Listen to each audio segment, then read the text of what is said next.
Hello, fellow peasants. Today I'll be reviewing Cabin Fever, Patient Zero.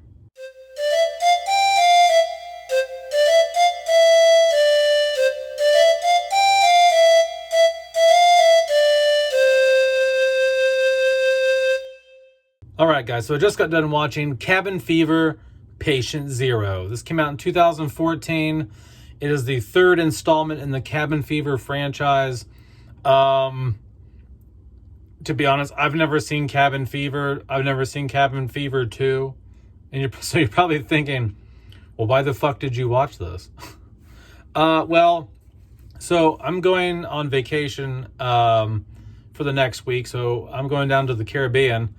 And I was looking for films that were kind of like Caribbean island vibes. So that's why I watched this, to get me in the mood for vacation. And what gets you in the mood to go on vacation to the Caribbean like a flesh-eating virus horror film?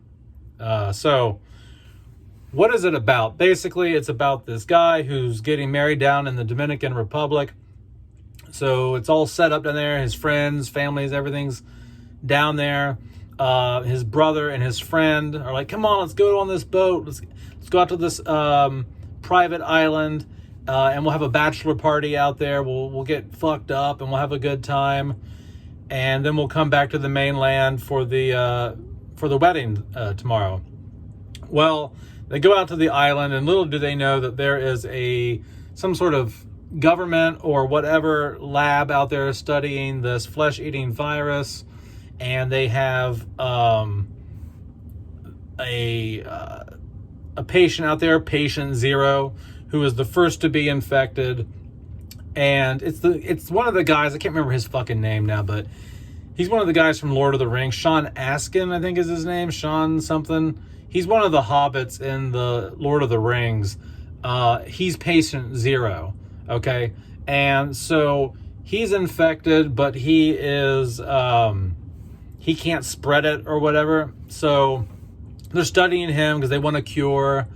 So they're keeping him locked up there. And all the while this is happening, they're trying to have their bachelor party, and they go snorkeling at one point, and the main character's brother and his girlfriend get infected because there's all kinds of dead fish rotting at the bottom of the water where they're snorkeling, and they get infected from the blood and the guts and the mucus and whatever. It's never really explained in the film how it spreads. They just tell you that it's not airborne.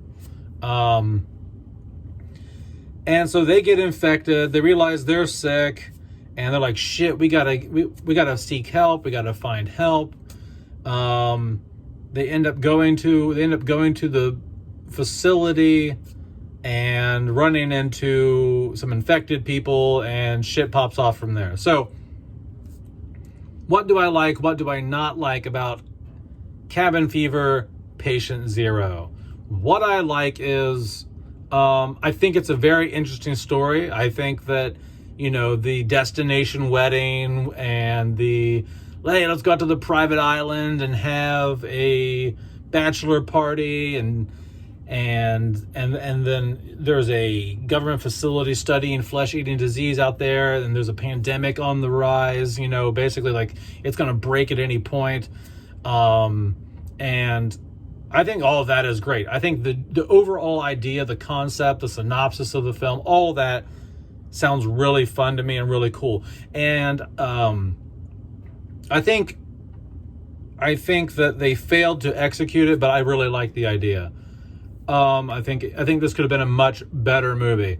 What else do I like? I like the special effects in it, the gore effects, the flesh coming off, the faces getting mangled, the blood splatter, just all the skin effects, the blood effects, the rotting flesh falling off and arms breaking off and blood squirting. All that is super impressive. It's well done here.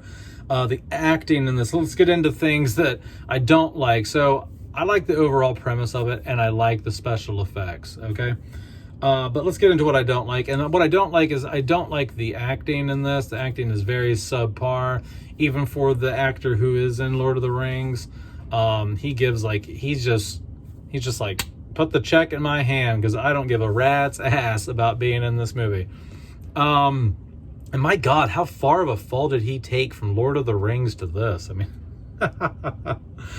this movie's it's something. And so the acting's really bad. All the performances across the board are horrible. And it could lose. I mean, you could cut this film by like a good half hour or more. Okay, like I would say you could probably cut like 35 minutes out of this movie, and I wouldn't miss it. Because it's entertaining up until the point they get infected, right? Like you're like when they're swimming and they get infected, you're like, oh, like okay, like shit's about to pop off. What's gonna happen here? And they're like, oh, now we got to find help. We got to go to that building that's here on the island, but that's the the lab. And you're like, okay, but then once they get to the lab, it's just like, it just takes forever and a day. It's just tons of dark scenes with flashlights, and then wandering around aimlessly. It's just like, there's a good half hour in there of them just fucking around in the dark, not doing shit. Okay, so like it's boring. It's boring. It lost my attention probably after, I'd say they probably get to the lab around like the 40-minute mark.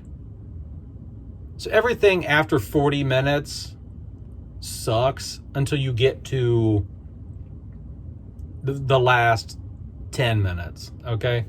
So, yeah, I'd shave a half hour off of it. I also don't like the lack of explanation of where the virus came from.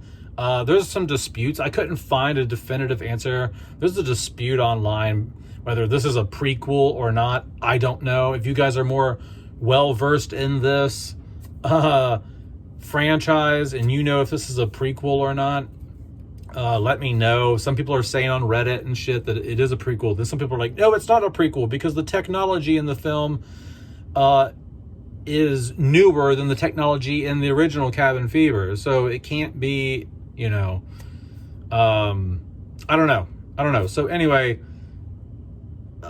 so there's that. So I don't know if it's a prequel or not. I don't know where the virus came from. But I do like the ending a little bit. I think the ending is not executed well. The ending is done very poorly, but the idea of the ending is good. So this is still a negative, but it's a positive in a weird way, because how it ends is patient zero, he kills the main doctor who's doing the experiment because he wants his freedom. He wants out. He doesn't care about infecting the rest of the world, really. He infects the last two people who know about him on the boat at the end, because he's like, well, only they know about that I am infected, but I can't spread it. I can't die from this thing.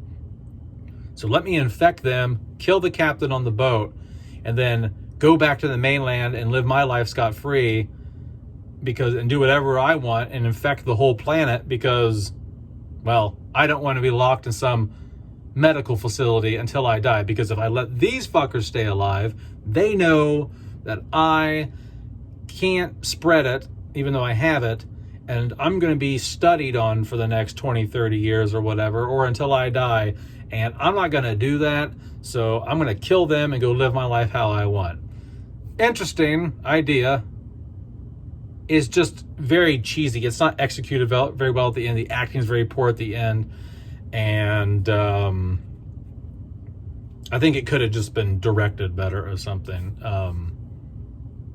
All in all, I like the idea of the ending. I think that's cool. I think that's smart. That's a good way to end the film. If I had to rate this movie, man, I'd probably give it like a 2.5 out of 10. A 3's pushing it, but probably I'd say 2.5, something like that. If you have absolutely nothing to do with your time, I would check this out. If you like the first Cabin Fever and the second Cabin Fever and you haven't seen this yet, I would check it out. Keep in mind, I only watched this because I just wanted to do something. I wanted to watch something that was like Caribbean inspired or whatever, because I'm getting ready to go on vacation down to the tropics, baby. So speaking of that, So I'm not saying I won't post anything while I'm gone the next week or so, but if I don't, I don't. So you might get nothing from me over the next 7 days, or you might get a couple of things from me over the next few days. I don't know. So we'll just see how I feel. But have a good one, peasants. Let me know down in the comments below whether or not you've seen this movie. If you like it, you love it, you hate it. Anyway, peace out, peasants. Bye-bye.